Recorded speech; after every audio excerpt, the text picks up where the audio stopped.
सुरुवातीपासून मी सांगतोच आहे की असं आहे ना की ओबीसीवर जर अन्याय होत असेल आणि तो होतो आहे, स्पष्टपणे दिसतं आहे की आमचं आरक्षण संपुष्टात येतंय आता. कारण त्याच्यामध्ये संपूर्ण मराठा समाज हा कुणबी दाखले देऊन घुसवण्यात आलेला आहे बॅकडोर एंट्रीने. आमचं म्हणणं होतं की मराठा समाजाला आरक्षण द्या, ते वेगळं द्या. त्याच्यासाठी तुम्ही आयोगाची स्थापना का केलं आहे, काम सुरू झालेलं आहे, ते क्युरेटिव्ह पिटिशन करतात, ते द्या. परंतु जे आहे झुंडशाहीच्या पुढे नमतं घेऊन बॅकडोर एंट्रीने जे आहे लाखो दाखले देण्याचं काम सुरू आहे. परत त्यांचे सगळे सोयरीने अमकं तमकं. त्याच्यामुळे ओबीसी भटक्या विमुक्त यांचं आरक्षण संपुष्टात येत आहे. मग आम्हाला दुसरा पर्याय पर्याय हाच आहे की वेगवेगळे आमदारांपासून मंत्र्यांपर्यंत कैफियत मांडणं, कोर्टात जाऊन आमची कैफियत सादर करणं, लोकांची जागृती करत रॅली आणि जे काही मोर्चे काढून आक्रोश जो आहे तो मांडणं. लोकशाहीने जे काही आम्हाला अधिकार दिले आमच्यावरच्या ह्या होत असणाऱ्या या संकटाच्या विरुद्ध लढण्यासाठी, ते सगळी आयुधं आम्ही वापरतो, ते वापरणार. त्याप्रमाणे आम्ही गेलो कोर्टामध्ये. तर ते ठीक आहे. आता त्यांचं काय, आता ताबडतोब आमचे काही सचिव असतील, मध्यस्थ असतील, मंत्री असतील, ताबडतोब जातील. तर गाड्या बिड्या तयार होत असतील, इमिजिएट जातील. त्याची काही काळजी करू नका तुम्ही. मंडळ द्या ना, त्यांनी द्यायलाच पाहिजे आव्हान. काय आणि त्यांच्या एवढा ज्ञानी जो आहे ह्या हिंदुस्थानात दुसरं कोणी आहे का? आणि ताकद पण खूप आहे ना. 3 कोटी लोक मराठा ते मुंबईत आणणार होते. ते बघितलं सगळ्यांनी 3 कोटी किती आहे तिकडे त्या वाशीला सुद्धा. म्हणजे ज्याला लाख म्हणजे समजत नाही आणि कोटी म्हणजे समजत नाही, अशी माणसं जे आहे मंडल आयोगाला देशामध्ये विरोध करणारा, त्याने ते अवश्य करावं. त्यांची हिंमत असेल ना तर त्यांनी मंडल आयोगाच्या विरुद्ध जे आहे आवाज द्यावा आणि त्याच्या विरुद्ध कारवाई करावी. आणि मंडल आयोगाला जो आहे हा संपवण्याचं काम त्यांनी करून दाखवत, त्याची हिंमत असेल तर. माझं चॅलेंज आव्हान आहे त्यांना. मुख्यमंत्री जे आहे ते मुख्यमंत्र्यांना विचारा. माझे प्रश्न मी छगन भुजबळ म्हणून बोलतो आहे. हां, बाकीचे प्रश्न बाकीच्यांना विचार. कोण काय करते ते कोणाला विचार. खोटी नाटे जे आहे सर्टिफिकेट द्यायचं काम झालेलं आहे आणि सगळे सोयरे या झुंडशाहीच्या पुढे नमतं घेऊन जो कार्यक्रम सुरू आहे सध्या, त्याला आमचा विरोध आहे. आम्ही काय म्हणतो, आमच्या आरक्षणाला, भटक्या विमुक्त आणि ओबीसीच्या आरक्षणाला धक्का लागता कामा नये. तुम्हाला कोणाला किती 10%, 15%, 20%, 25% आरक्षण द्या, पण आमचं आरक्षण कशाला तुम्ही द्या? लहान समाज 374 समाज आहे, ते एका मराठा जातीसाठी लढत आहेत. मी एका वर्गासाठी लढतो आहे जो मागास आहे, ज्याच्यामध्ये 450 जाती आहेत, त्या वर्ग त्याच्यासाठी लढतोय. असं आहे ना, अनेकांची निमंत्रण येतात, परंतु आमची इथे जे सर्व ओबीसी नेत्यांची जी बैठक झाली 2 दिवसापूर्वी आणि त्याच्या अगोदरसुद्धा आम्ही काही लोकांची नेमणूक केलेली आहे.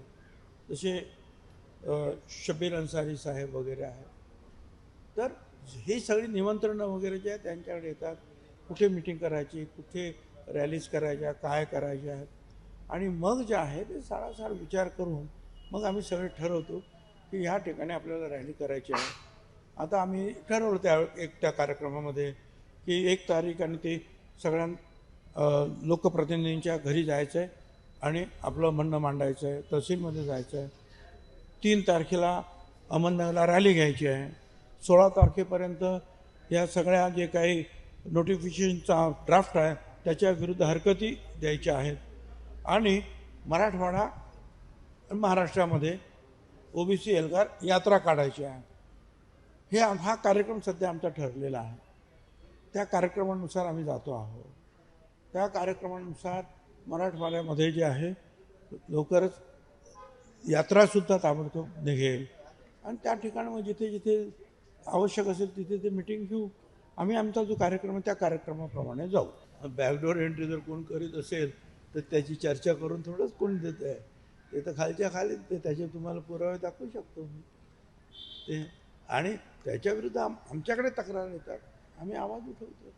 आता कुणाला ते नसेल त्याच्यावर काय बोलायचं तुम्ही त्यांचा प्रश्न आहे. कॅबिनेटमध्ये ह्या विषयावर चर्चा झाली, कारण कॅबिनेटच्या समोर विषय असतात, अजेंडा असतो. त्या अजेंड्याप्रमाणे जे आहे कॅबिनेट चालते. माझा अजेंडा फक्त आता ओबीसी बचाव, मुक्त बचाव, एवढंच आमचा अजेंडा. पण करा ना ते.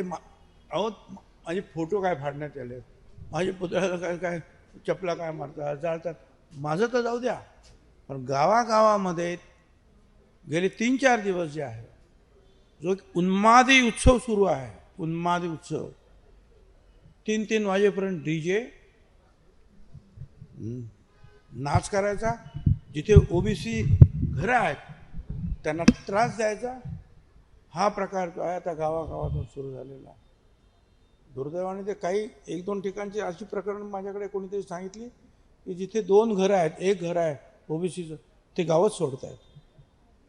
आज खालपर्यंत जे आहेत ना ही परिस्थिती. ठीक आहे, आम्ही भाषण करतो, आम्ही रॅलीज करतो, ते ठीक. परंतु ज्या वेळेला हा विजयी उन्माद की आम्ही जिंकलो, आम्ही मिळून आलो मुंबईवरून, सगळं आरक्षण आमचं झालं, आणि त्याचा जो उन्मादी उत्सव, दुसरा उत्सव नाही, उत्सव साजरा करायला कोणाची ना नाही, उन्माद.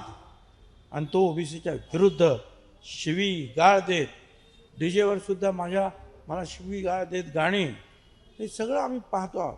कदाचित मुंबई आणि तुम्हाला ते मीडियासमोर येत नाही, परंतु तुमच्या गावच्या ज्या पत्रकारांना तुम्ही विचारा, मीडिया पर्सनॅलिटीला, ते काय सांगतील तुम्हाला आज. आणि ही भयंकर परिस्थिती जी आहे आज राज्यामध्ये दुर्दैवाने निर्माण झालेली आहे. तुम्हाला मिळालं काय, ठीक आहे, आम्ही कायद्याच्या कसोटीवर ते किती बरोबर आहे, काय चूक आहे ते पाहू. पण लोकांना त्रास गावागावातून.